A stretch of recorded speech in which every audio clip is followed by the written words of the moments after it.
lights are on brighter this time to dance. Welcome to the show you live for. It is ginormous. The date is August 22nd, 2025. And some news in the last couple of hours regarding to the Boston Red Sox and their pitching staff. One member in particular, as you see on your screen, Walker Buehler.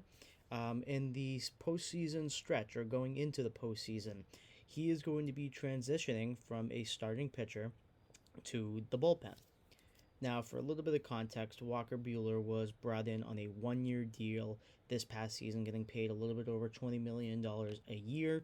Obviously, he was someone who was viewed as a reclamation project, which on Conti and Nick and on this show, I have been on the record saying I do not like, I despise, and I think it's just a waste of time to get these guys in the lab instead of actually going out, getting real talent who's in their prime. And I really do believe that these reclamation projects, kind of either these failed top prospects or these guys coming off of Tommy John who are veterans and have showed promise in the past, I think those types of signings are for teams that are ready to win the World Series and can kind of afford to take those flyers and can afford to take those risks. As of right now, even with how Roman Anthony and a lot of our younger players have been, and they've been showing great signs and the team has been looking good, we are primed as long as we don't screw it up too bad for a postseason spot. As of right now, we aren't a team that is ready and primed for postseason success yet, and that's what makes me upset. But as you can see in the middle of your screen there, I am not happy about this news at all. I think that it is malpractice by the Boston Red Sox, and it's not because I think Walker Buehler this season has been good.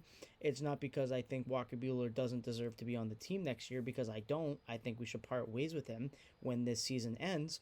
But to me, in my head, I'm thinking when you have somebody who has two championships on their resume, who has a career 3.04 ERA in the playoffs, and you are such a young team, why would you not want to utilize his experience, even if he has not been good this season and what you have seen this season doesn't show or doesn't prove that he deserves an opportunity to pitch in the postseason?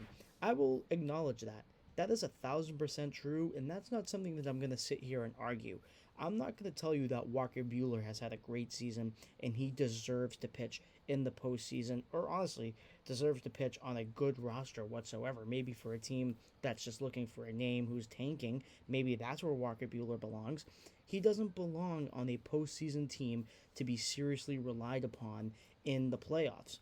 But on the other hand, on the other flip side of the argument, what I will tell you is Walker Buehler has experience. He is a two-time champion. He was a big name, and he is somebody who has performed and shown he can be reliable and/or elite in the playoffs. I don't understand this move by the Red Sox because although, as far as I know, it's only been a couple of hours since this move has been made, as far as I know, there has not yet been the replacement starter put in his place for this postseason run or for this stretch run going into the postseason as we're looking to get into the bid and as we've missed the playoffs the last couple of years. Who is it? Cooper Criswell, Richard Fitz. I mean, these are two guys who were sent down. These are two guys who were sent down to AAA this year. Two guys that were sent down because they couldn't cut it full time on a major league roster. And you're telling me that those guys are more fitting? Those are guys that I'm talking about the Red Sox, you feel more comfortable rolling with those guys who couldn't even shake it on the roster all year long. You feel more comfortable with them than Walker Buehler, somebody who has postseason experience, somebody who has been there in the big moments, and somebody who knows, even though he may not be good this season, even though he doesn't necessarily deserve an opportunity, which I have said, you don't think that's going to prove valuable? Look, he may do well, and going into the bullpen may prove well for him. It may be what he needs in his career. It may be that's where he is at in his career, and he may need to not go as many innings. Maybe he needs to see 1, 2, maybe 3 innings if he's going to be a long reliever. Maybe throw 50 pitches at the maximum. Maybe at this point in his career, that is where he is at. And I'm not going to argue, and I'm not going to say that that's not where he is. Maybe that's what his strength is right now at this point in his career. And I'm not even saying that the Red Sox are not doing a good thing and they won't be good in the bullpen this year specifically for the Red Sox. If it turns out well, hello, hello, Jake. If it turns out well, then guess what? I'm not going to sit here and complain and be like, well, we shouldn't have done it.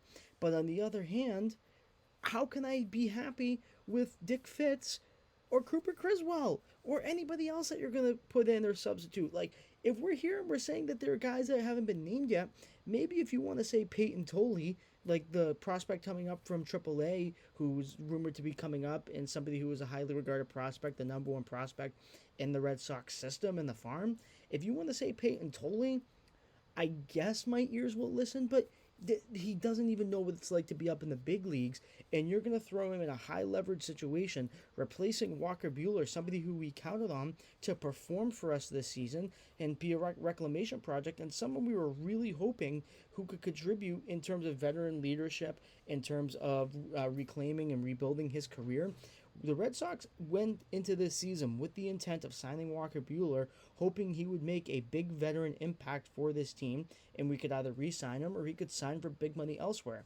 Obviously, it hasn't worked out. It's not something that has worked in the Red Sox favor this year. I understand that. I know that. And I do not want him in the Red Sox uniform pitching in Fenway Park full time next season and for any seasons beyond. I don't want that. Okay? But at the same token, this man has proven that he can put up good numbers, good performances, and show up in a big time market like Los Angeles, win in Los Angeles, not once, but twice, albeit one of those years being COVID. I don't care. I don't care. He is a two-time World Series champion. He is a champion twice, multiple times. And you're telling me that that experience is not going to prove valuable? You're going to tell me that? Hello. But I don't see the benefit in doing this. I don't see the benefit in doing this. Again, if he's going to be well in the bullpen and this is where he's at in his career and this is what's going to benefit him, fine. Fine. And if he does a good job, I'll say, look, he did a good job. Credit where credit is due. This is who he is now at this point in his career, and I can accept that. After all, it's just a 1 year rental, and we overpaid a little bit, but it is what it is. For a 1 year rental, yes, you have to overpay. But this just to me, like, for whatever reason, when I talk about the Boston Red Sox, and whether or not it be on Ginormous, whether or not it be on Conti and Nick, I always just somehow, some way, seem to be talking about how the Red Sox managed to screw up yet another situation. And it's so crazy because they have the young talent and they just win despite themselves. They know that they don't have to be smart because they are lucky enough, even though they did draft them, so I guess credit where credit is due there.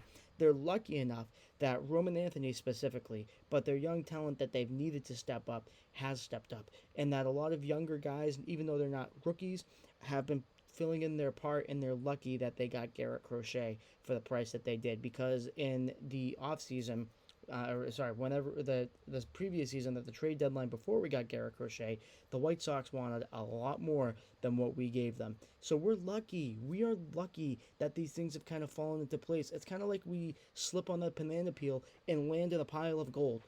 That's what the Red Sox have done, and we're not operating smartly. So far, we haven't seen anything good from the Rafael Devers trade, which, look, I was on record, and I still believe to this day that getting rid of him for the clubhouse was a good move, and I think you're seeing the results of that. We seem, even though we're a bit inconsistent and a bit of a mess sometimes because we're a younger team, we seem happier. We seem to have a vision, and we seem to have leadership for the future in the face and the name of Roman Anthony. I'm very happy about that. I couldn't be happier about how Roman Anthony is doing. I'm very proud of him. Only great things to come in the future. He is not a building block. He is the building block, especially with that home run he hit against the Yankees yesterday to really extend that gap and win in the Bronx. So happy for him. But again, that's just, I don't want to say disgusted because I don't want to be dramatic, but I'm just so disgusted with the Boston Red Sox and how they operate. It's not timely. We just figure we can do whatever we want, get away with it because we're the Red Sox, and we're just going to hope and pray, cross our fingers, knock on wood, that we're going to catch lightning in a bottle, that it's going to strike, and lightning's going to strike twice.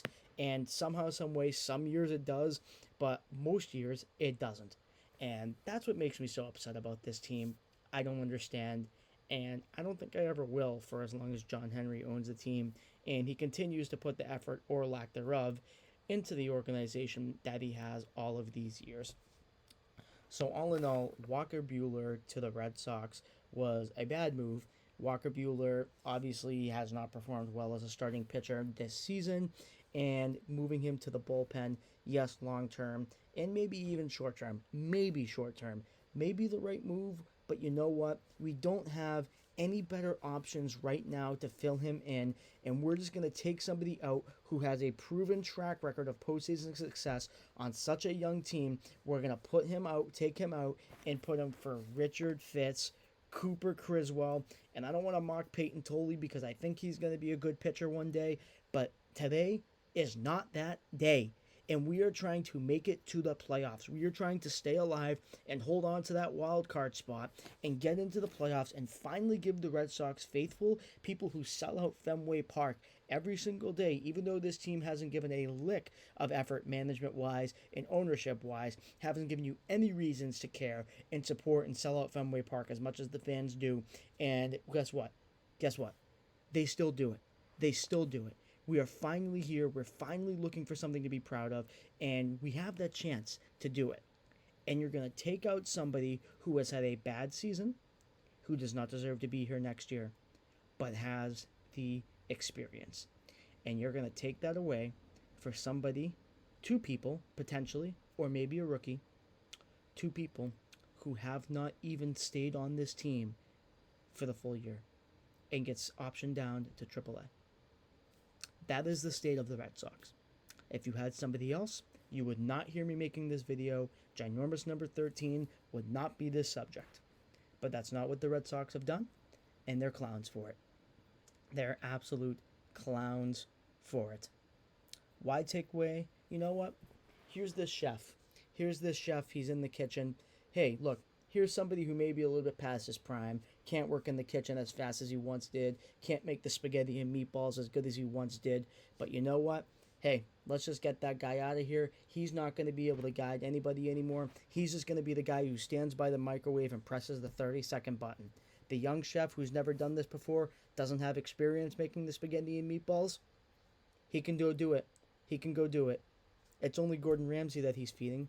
It's only Gordon Ramsay who ordered that spaghetti and meatballs. That's all I have to say today. Horrible analogy, I know, but hopefully you get where I'm coming from. That's going to be all. This was Ginormous number 13. We are 13 episodes in. Very happy, very proud. Thank you for the love. Thank you for the support. Always make sure to like, share, subscribe. And I hope everybody has a good day and a good weekend. Happy Friday.